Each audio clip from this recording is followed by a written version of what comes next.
자, 오늘은 마태복음 10장 2절부터 4절 말씀을 통해서 작지만 꼭 필요한 사람이라는 주제로 여러분들과 함께 말씀을 나누기를 원합니다. 그렇지만 거기에 또 한 가지의 질문적인 주제의 말씀이 있습니다. 그게 뭐냐? 나는 어떠한 사람인가를 오늘 본문 말씀을 통해 여러분들이 꼭 잡고 또한 변화될 부분들이 있다면 변화될 수 있는 그러한 은혜의 시간들이 다 되시기를 주님의 이름으로 축원합니다. 자, 아는 것이 힘이다라는 명언 여러분들 다 들어보셨죠? Knowledge is power라는 이 명언을 남긴 영국의 경험주의 철학자 프란시스 베이컨이라는 사람은요, 곤충을 비유해가지고 이 세상에 세 가지의 부류의 사람들이 있다라고 말을 하였습니다. 그것이 무엇이냐면 거미형의 사람, 일단 두 번째는 개미형의 사람, 세 번째는 바로 꿀벌형의 사람이라고 말을 했습니다. 자, 그렇다면 거미형의 사람은 어떠한 사람을 말하는 걸까요? 거미형의 사람은요, 세상에서 있어서는 안 될 사람이다라고 베이컨이 말을 합니다. 거미는 좋은 일을 별로 하질 않습니다. 기껏 한다고 해야 남을 잡아먹을 궁리만 하는 것이 거미의 모습이라는 것입니다. 거미줄을 굉장히 정교하게 쳐놓습니다. 그리고서는 낮에는 거의 잠만 자듯이 했다가 저녁이 되면 어슬렁어슬렁 기어나와서 망에 걸려든 남의 피를 빨아먹는 것이 거미의 삶이라는 것입니다.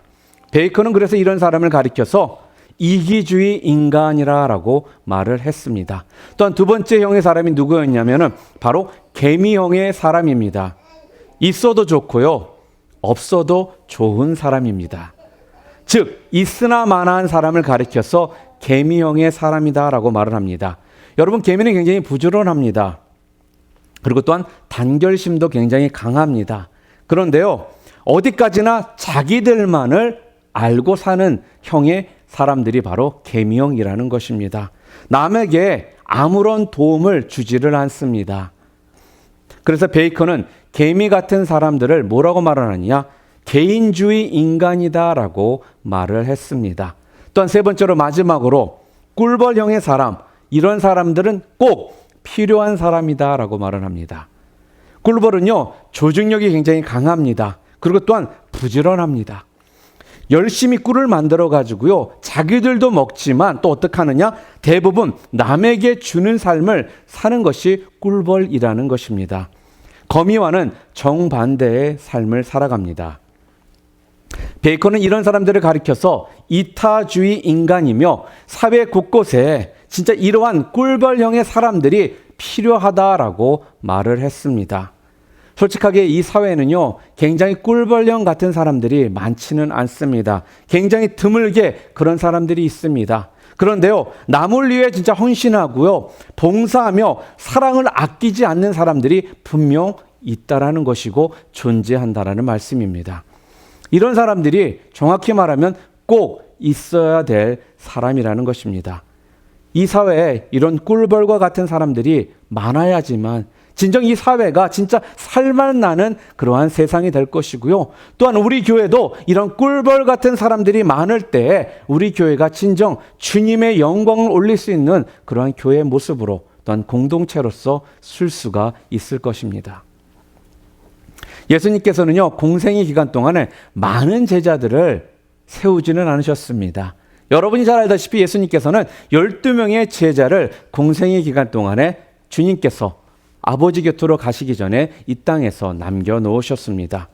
자, 그래서 우리들이 예수님의 공생의 기간에 그런 삶을 뒤돌아보잖아요. 그럼 많은 경우 그 12제자의 삶이나 그 사람들의 성격이나 또한 그 사람들의 그런 행방, 또한 이런 것들을 솔직하게 제대로 알 수 있는 길이 별로 많지는 않습니다.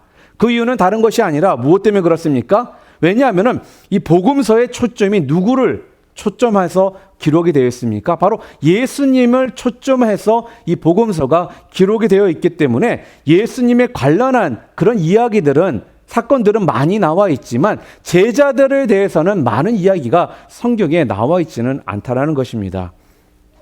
그래도 그 중에 있어서 몇 사람은 좀 더 다른 제자들에 비해서 자주 등장하고 또 그 사람들의 라이프에 대한 이야기가 나오는데 주로 누구였냐면 베드로나 야고보나 요한은 그래도 다른 제자들에 비해서는 성경에 그래도 좀 많이 그 사람들에 대한 이야기가 나와 있어서 조금 더 그 사람들을 우리가 좀 알 수 있는 기회가 더 있다라는 것입니다. 그런데요, 바돌로메나 또한 도마나 알페오의 아들 야고보나 또한 시몬이나 또한 다데오 등등은 이런 제자들에 대해서 성경에서는 그다지 많은 이야기를 우리들에게 알려주고 있지는 않고 있습니다. 그렇다고 해서 그들이 덜 성경을 통해 알려져 있지 않기 때문에 그들이 중요하지 않다라고 말은 할 수 없는 것입니다.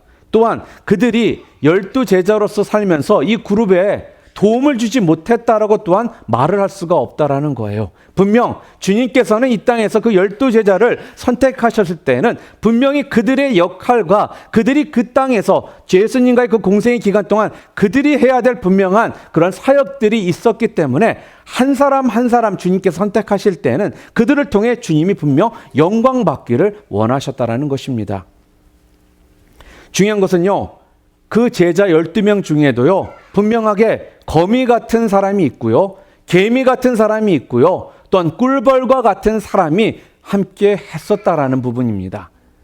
우리가 너무나도 쉽게 알 수 있는 사람이 누가 있을까요? 다른 사람이 아니죠. 가룟 유다입니다. 가룟 유다는 바로 이 거미 같은 사람이었다라는 것입니다.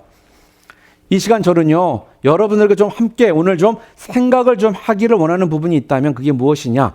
제자들 중에 우리들에게 은혜를 주면서 또한 가장 적게 존재를 드러냈지만 그럼에도 불구하고 우리들에게 큰 은혜를 줄 수 있는 그 한 사람에 대해서 오늘 여러분과 함께 좀 이야기를 또 말씀을 나누기를 원합니다. 그 사람이 누구냐? 바로 오늘 본문에 나와 있는 알페오의 아들 야고보입니다.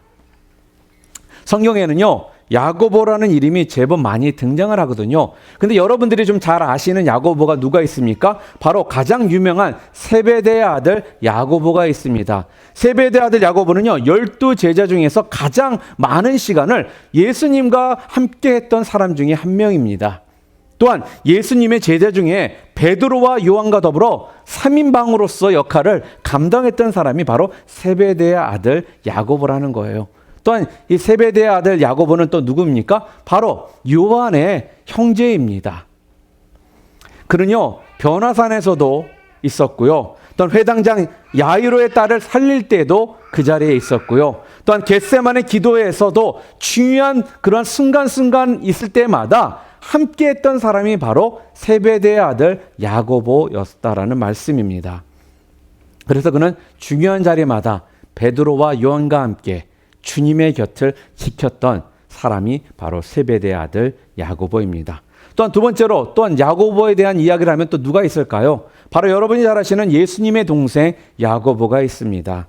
예수님의 동생 야고보에 대한 이야기는 사도행전 15장을 보게 되면은 좀 더 자세하게 그 야고보에 대한 이야기가 나옵니다. 거기에 보면 예루살렘 교회의 공회 장면이 나오거든요. 그 회에서 이방인 중에서 하나님께로 돌아오는 자들을 괴롭게 말고 다만 우상의 더러운 것과 음행과 또 목매어 죽인 것과 피를 멀리하라고 편지하는 것이 가하다라고 그가 예루살렘 공회 앞에서 당당하게 선언을 했습니다.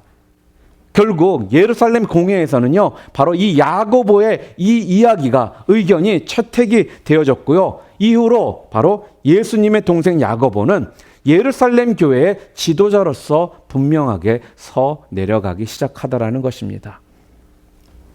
또한 야고보는 예수님의 동생 야고보는 어떤 사람입니까? 바로 야고보서를 쓴 저자이기도 합니다.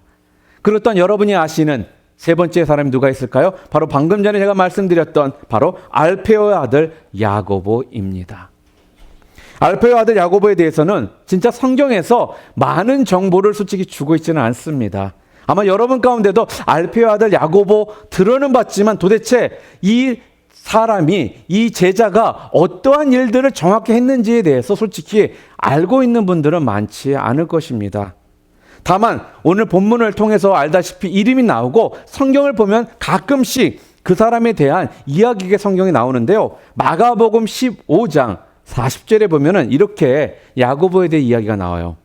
멀리서 바라보는 여자들도 있었는데 그 중에 막달라 마리아와 또 작은 야고보와 요새의 어머니 마리아와 또 살로메가 있었으니라고 말을 합니다. 자, 여기에서 우리가 알 수 있는 것이 무엇일까요? 어머니의 이름이 마리아라는 것을 우리는 알 수가 있습니다. 그리고 또 그를 뭐라고 불렀다고요? 작은 야고보라고 불렀다라는 것을 알 수가 있고, 또한 형제 중에 하나가 요새였다라는 것을 오늘 마가복음 15장 40절을 통해 우리가 이 작은 야고보에 대한 인포메이션을 좀 얻을 수가 있다라는 것입니다. 마가복음 또 2장 44절에 보게 되면 또 한 번 이야기가 나옵니다.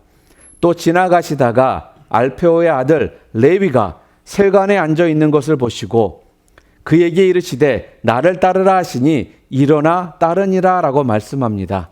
자, 여기에 알페오의 아들 레위가 세관에 앉아 있는 걸 보시고 나를 따르라 라고 말씀했다라고 말합니다. 우리가 12제자 중에 텍스 컬렉터가 누구죠?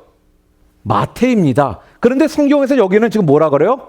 레위라고 지금 말을 하고 있습니다. 근데 이 레위라는 거는요, 어떻게 보면 히브리인들의 그 이름이었고 예수님을 만난 다음에 이름이 헬라어로 바뀌어서 마태라는 이름을 갖게 되었다라고 성경학자들은 이야기를 해주고 있습니다. 그러니까 여기서 말하는 레위의 알페오 아들 레위는 곧 마태를 말하고 있다라는 것을 우리가 성경을 통해 짐작할 수가 있습니다. 그러니 무슨 소리예요?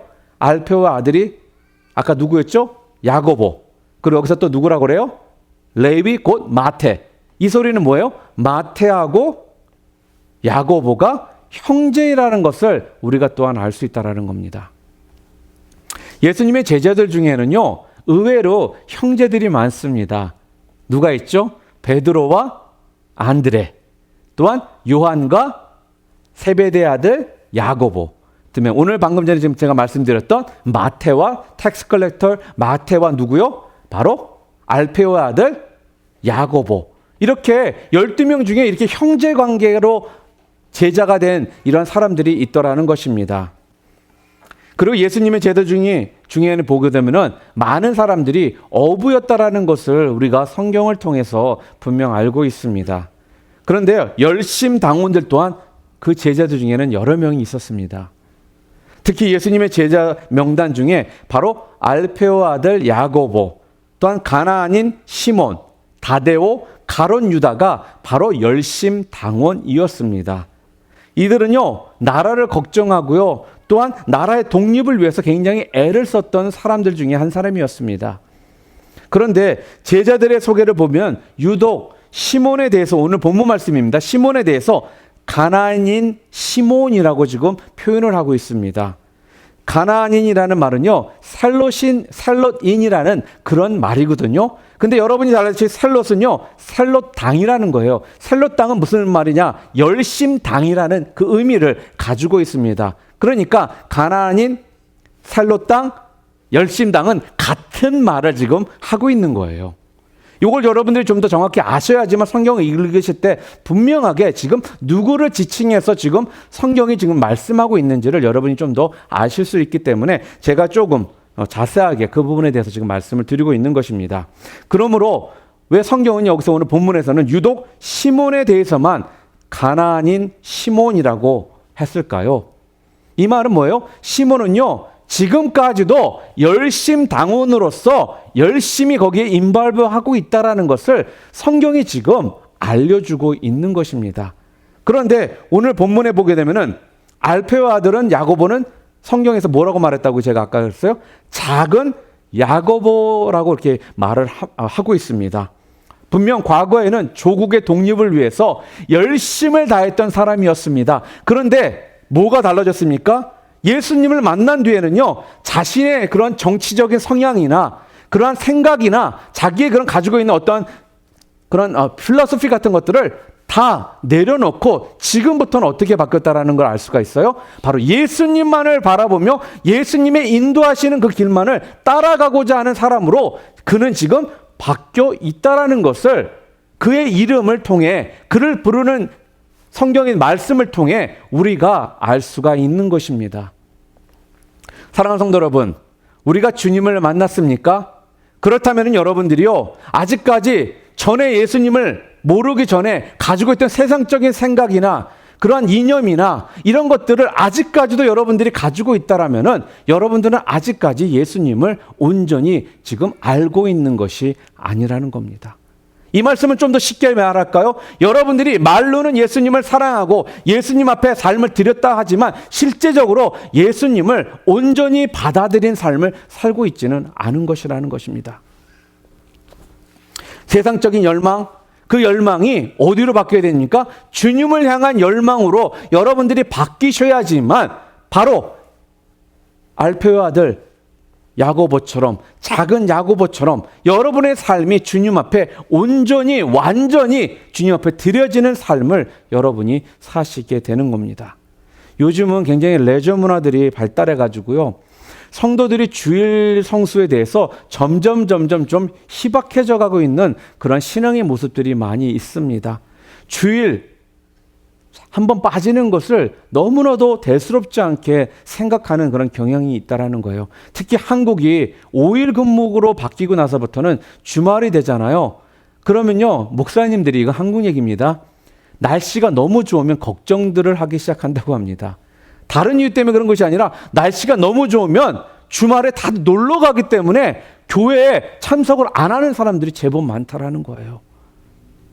자, 이러한 신앙생활 가운데 주일 성서부터도 온전히 할 수 없는 이러한 마음이며 또 이런 삶이라면은 아직까지 예수님을 진정 온전히 사랑하고 있는 것도 아니고요, 또한 예수님을 향한 내 마음이 완전히 지금 나가 있는 것도 아니라는 것을 우리가 이렇게 볼 수가 있는 것입니다. 또 뿐만 아니라 가끔씩 교회에 결석하는 성도들의 그런 결석 사유를 들어보잖아요. 참으로 가슴이, 저는 목회자로서 아플 때가 참 많습니다. 저런 정도의 일로 주일 성수를 포기해야만 되는가라는 이러한 생각을 가질 수밖에 없다라는 것입니다. 그런 이야기를 할 때마다 아, 그렇습니까? 라고 말은 하지만요, 제 마음 가운데 이 정도밖에 우리가 신앙생활을 못할까? 이런 일 가지고 내가 주일 성수를 빠져야 되는가라는 이런 의문을 자꾸 갖게 되더라는 것입니다. 하나님께서 우리들의 그런 신앙의 모습을 보면 기뻐하실까요? 아니면 기뻐하지 않으실까요? 분명하게 여러분들 이 부분에 대해서 여러분들이 분명한 노선을 분명히 그어 나가셔야 된다는 겁니다. 주일 성수가 내 육신의 쾌락이나 또한 향락을 쫓는 그 일이나 사소한 그런 집안일보다 뒷전이 되어버린다라면 결코 그 신앙의 모습은 올바른 신앙의 자세가 아니라는 사실을 여러분들 분명 오늘 깨닫고 돌아가시는 시간 되시기를 바랍니다. 육신의 일과 주님의 일이 결부된다면 절대로 여러분 타협하지 마시기를 바랍니다. 우선 항상 야고보처럼 깨끗이 세상의 것을 포기할 줄 아는 여러분이 되심을 통해 작은, 그렇지만 필요한, 꼭 필요한 이러한 모습의 삶을 사실 수 있는 여러분들 되시기를 주님의 이름으로 축복합니다. 또 하나 우리가 주목해야 될 것이 뭐가 있냐면은 야고보와 마태의 그런 형제 관계입니다. 이 두 사람이 제가 분명 뭐라고 그랬습니까? 형제라고 말씀을 드렸습니다. 그런데요, 이 두 사람은 형제인데 다른 길을 가고 있는 사람들이라는 거예요. 세리 마태는 친 로마주의자이고 야고보는 어떻습니까? 민족주의자라는 것입니다. 견원지가 아니요 물과 기름과 같은 그런 관계 가운데 있는 형제예요. 그러니까 두 사람의 그러한 삶을 보면 함께 하나가 되어서 살 수가 없을 정도로 너무나도 다른 길을 걸어가고 있는 사람들이라는 것입니다. 친로마주의자인 마태 입장에서 본다면은 이 민족주의자인 이 셀롯 땅 열심당원들을 보면요, 아마 이런 생각을 가질 거예요. 니네들만 나라를 사랑하느냐, 우리들도 나름대로 나라 사랑하고 있다라면서 아마 이런 마음을 가질 수가 있을 것이고요. 또한 민족주의자인 이 셀롯 땅 열심당원들인 이 야고보 입장에서 볼 때는 친로마주의자들을 바라보면 어떤 생각이 들까요? 치사하게 로마에 빌붙어가지고 저렇게 아부에서 먹고 사는 이 매국노다라고 그렇게 분명히 말할 수가 있을 것이라는 겁니다. 그런데요, 이 두 전혀 다른 이데올로기 가운데 지금 가진 사람들이 주님께서는 지금 이 두 사람을 향해 오늘 또한 요한복음 13장 34절과 35절에 이 두 사람을 향해 이러한 말씀을 해주고 계십니다. 한번 잘 들어보시기 바랍니다. 서로 사랑하라. 내가 너희를 사랑한 것 같이 너희도 서로 사랑하라. 너희가 서로 사랑하면 이로써 모든 사람이 너희가 내 제자인 줄 알리라.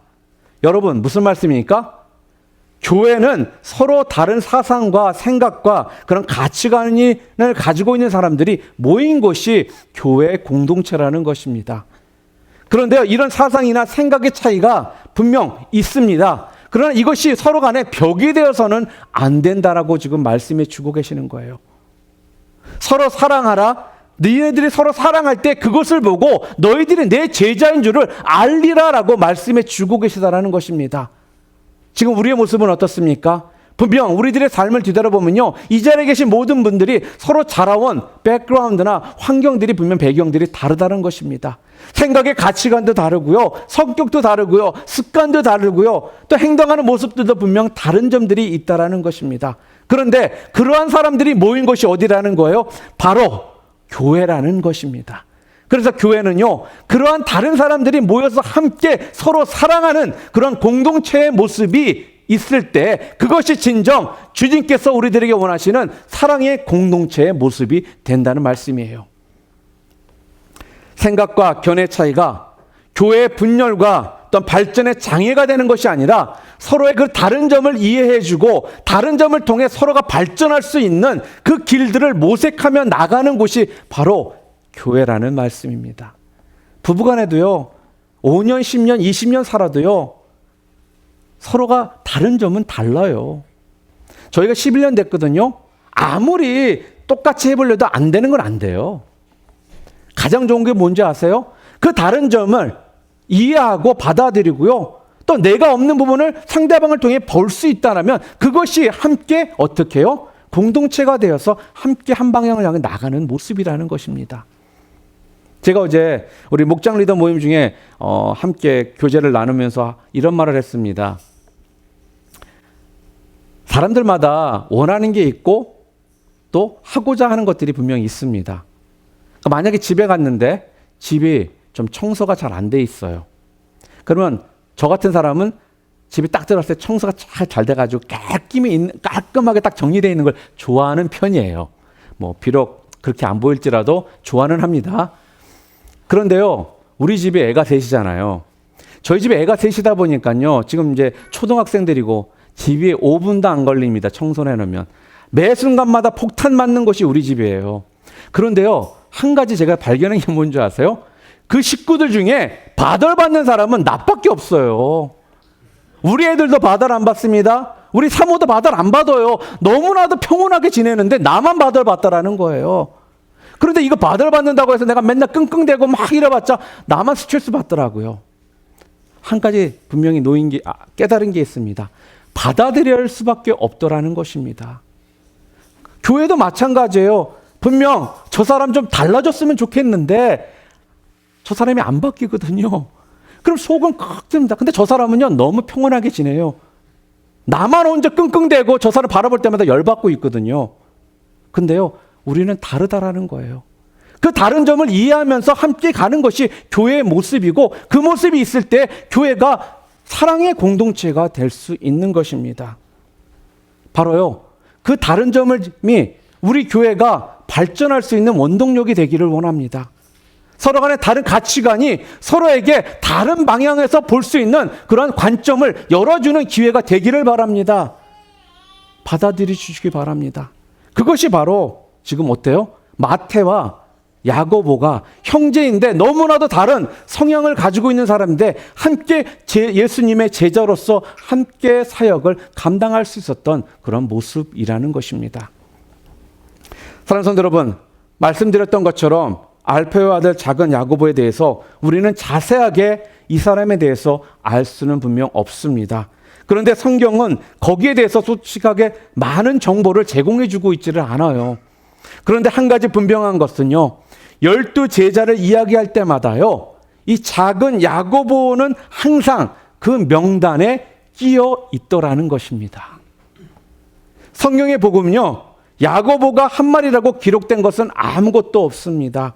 또 야고보의 행동에 대해서 구체적으로 기록되어져 있는 것은 한 구절도 나와 있지 않다라는 것입니다.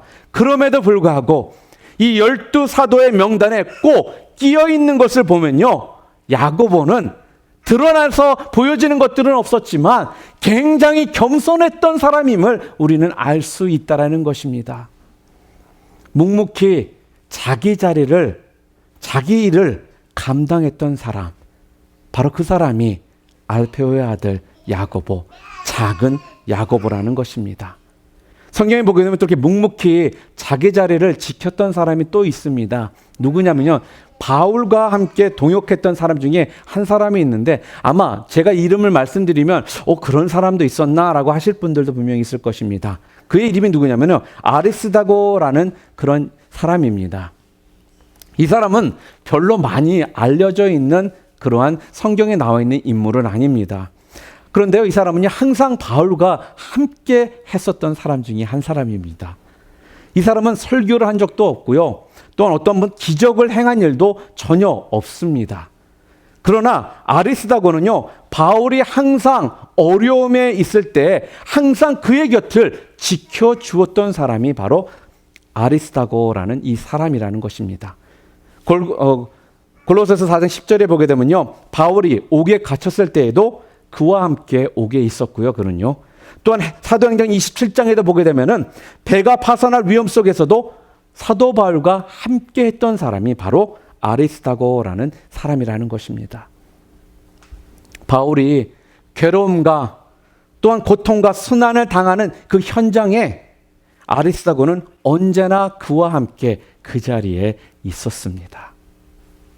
언제나 함께 하면서요, 말없이 바울의 사역을 묵묵히 도왔던 사람이라는 말씀입니다. 우리가 살아가는 이 사회는요, 자신이 필요한 자리를 찾아서 언제나 그 자리를 지켜줄 수 있는 사람이 필요한 사회입니다. 사회에 자기 자신의 자리를 꿋꿋하게 지켜가면서 책임감을 가지고 사람들이 이런 말을 하든 저런 말을 하든 거기에 마음을 빼앗기는 것이 아니라 꿋꿋이 어떠한 상황 가운데에서도 그 옆을 지켜줄 수 있는 이러한 사람이 지금 이 시대에 우리 가운데 너무나도 필요하다는 말씀입니다. 예수님께서 제자들이 필요할 때 소리 없이 그 자리를 지켜주었던 작은 야고보, 이 모습 우리 주님께서 얼마나 아름답고 귀하게 보셨겠습니까? 동역자의 도움이 필요할 때마다요, 수없이 많은 위험과 역경 속에서요, 그 자리를 묵묵히 지켰던 바로 사도 바울 옆에 함께 했었던 그 아리스다고의 그 모습 또한 아마 주님은 보시면서 굉장히 흐뭇하게 생각하셨을 것입니다. 주님께서 나를 필요로 하는 그 자리를 지킬 줄 아는 여러분들 모두 되시기를 주님의 이름으로 축원합니다. 집사님이면요, 집사님으로서 항상 그 자리에서 사랑과 온유함으로요, 성도들을 맞이해 주시고요, 그들에게 힘이 되어 주시고요, 또한 그들을 위해서 기도할 수 있는 그 자리를 지켜주시기를 바랍니다. 또한 형제 자매라면 서로를 바라보면서 그 형제의 도움이 필요한 게 있는지, 자매의 도움이 필요한 것이 있는지, 그에게 어떤 도움을 내가 줄 수 있는지 그 자리에서 그들을 바라보며 지켜줄 수 있는 여러분들 되시기를 바랍니다. 간사라면 간사로서, 찬양팀의 일원이라면 찬양팀의 일원으로서, 교사라면 교사로서 각자 자기 자리에서 묵묵히 조용히 그 사람들을 기다려주고 맞아줄 수 있는 이러한 교회가 바로 주님께서 이 시대에 찾고 계시는 교회의 모습이요, 또한 우리 뉴라이프 디비전 교회가 바라보고 또한 원하는 교회의 아름다운 모습이 될 수 있을 것입니다. 그런데요, 그 시간이라는 것이요, 내가 정해서 내 시간에 좀 맞춰서 그렇게 할 수가 없다라는 것입니다. 무슨 말씀입니까? 하나님의 시간에, 주님의 시간에 우리들이 마치며 사는 삶을 하나님께서 우리들에게 원하시더라는 것입니다. 제가 바쁩니다. 제가 다른 약속이 있습니다. 라면서 내 시간에 주님이 맞춰주기를 원하는 이 삶이 아니라 주님의 시간에 내 시간을 마칠 수 있는 이러한 모습, 언제든지 필요하다면 그 자리를 지켜줄 수 있는 그 모습, 조용히 그 자리 가운데 기다려줄 수 있는 이 모습이 바로 오늘 작은 야고보가 우리들에게 지금 보여주고 있는, 또 우리에게 도전을 주고 있는 은혜의 모습이라는 말씀입니다. 사랑하는 성도 여러분, 그런 점에서 저희 교회는 참 소망이 있다고 저는 생각이 듭니다. 여러분 모두가 여러분의 제자리를 잘 지키고 계시고 또한 충성스럽게 섬겨주고 계시기 때문에 저는 이 점에 대해서 늘 하나님께 감사하고 있습니다. 여러분, 유세비우스는 초대교회의 가장 중요한 역사가입니다. 그래서 그를요, 교회사의 아버지라고 우리는 말을 하고 있습니다. 그런데 이 유세비우스가요, 야고보에 대해서 이렇게 말을 했습니다. 그는 한때 훌륭한 애국자였다. 그러나 그는 후일 훌륭한 그리스도인이 되었다. 그는 금욕적인 수양에 누구보다도 힘썼던 제자였다. 12제자 중에서 가장 기도를 많이 한 제자가 이 야고보였다. 그리고 예수님의 12제자 중에 제일 예수님을 닮은 제자가 바로 작은 야고보였다. 그리고 또 이렇게 말을 하더라고요. 그가 제일 미남이었다. 이렇게 말을 했다고 합니다. 그러니까 유세비우스의 그 사실적인 기록에 의하면요, 이 작은 야고보는 분명 미남이었고요, 또한 화려한 과거를 가지고 있었지만 주님 때문에, 주님을 만난 후에 주님이 너무나도 좋아서요, 자기 혹시라도 주님의 영광을 가릴까봐 자기의 모든 것들을 다 내려놓고 평생을 조용히 예수님 뒤편에 서서 주님의 일들을 도와가며 삶을 살았다라는 그 말씀이라는 것입니다. 전승에 의하면요, 야고보는요, 후일 시리아에 전도하여 시리아 교회를 세웠다고 합니다. 다시 예루살렘에 그 후에 돌아왔어요. 전도를 하다가 붙잡혀서 돌에 맞았는데도 죽지를 않았습니다. 그래서 어떤 일이 벌어졌냐? 그를 톱으로 목을 잘라서 그는 순교를 당했다고 합니다. 사랑하는 성도 여러분, 오늘 우리는 작은 야고보에 대한 그 내용을 가지고 함께 은혜를 나누었습니다. 작은 야고보는요, 누가복음 16장 10절에 우리들에게 주시는 이 성경 말씀을 통해 분명히 이 작은 야고보의 삶이 우리들에게 어떤 의미로 다가올지 알려주시는 성경 구절입니다. 16장 10절 우리 함께 읽겠습니다. 지극히 작은 것에 충성된 자는 큰 것에도 충성되고 라고 말을 합니다. 야고보가 오늘 이 시대를 살고 있는 여러분과 저에게 주고 있는 교훈이 무엇입니까? 바로 작은 사람이 되라는 말씀입니다. 실제로 예수님이 작은 것에 대해서 귀하게 여기셔서 지극히 작은 것에 충성하는 자가 큰 것에 충성된다라고 말씀해 주신 것처럼 작은 야고보라는 별명을 가지고 살면서 주님을 위해서 자신의 가장 중요한 것, 또 귀하게 여겼던 것들을 모두 다 내려놓고 또한 자신이 있어야 할 자리를 굳건히 지켜가면서 말없이 작은 일에 충성하다가 순교의 제물이 되었던 그 야고보와 같은 그 삶을 여러분 모두가 사실 수 있기를 주님의 이름으로 축원합니다. 비록 작지만 주님과 우리 교회에 꼭 필요한 꿀벌 같은 여러분들, 작은 야고보와 같은 여러분들 모두 되셔서 온전히 주님의 기쁨이 되고 주의 영광 가운데 함께 거하시는 사랑하는 우리 뉴라이프 인디비전교회 성도님 모두 가운데 임하시기를 주님의 이름으로 축원합니다. 우리 함께 기도하시겠습니다.